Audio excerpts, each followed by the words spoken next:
चलिए अब चलते हैं कोलकाता, जहां से अरूप विश्वास जी का सवाल लेते हैं। इन्होंने ईमेल भेजा है और कहा है कि ये थाईलैंड में काम करते थे, अब वापस भारत आ गए हैं।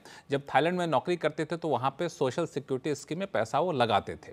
अब चूंकि वो तय सीमा तक वहां नहीं रह पाए तो अब सरकार ने उस पैसे को इनको रिफंड कर दिया जितना भी स्कीम में लगाया था। चूंकि अब भारत में है तो इनकी चिंता ये है कि पैसा तो आ गया तो उस पैसे पे क्या टैक्स भी देना पड़ेगा भारत में।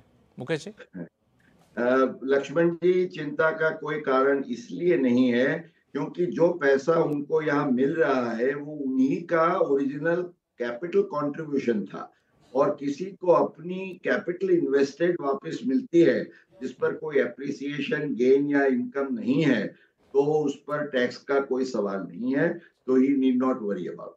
चलिए अरूप जी खुश हो जाइए, आपको कहीं कोई चिंता करने की जरूरत नहीं, क्योंकि पैसा आपने वहां रह के कमाया था, वहीं का पैसा आपके पास आ रहा है, तो बिल्कुल टेंशन मत लीजिए, कोई टैक्स चुकाने की जरूरत आपको नहीं है। टैक्स ग्रुप में फिलहाल इतना ही। मुकेश पटेल साहब, आपका बहुत बहुत धन्यवाद सभी सवालों का बेहद आसान भाषा में जवाब देने के लिए।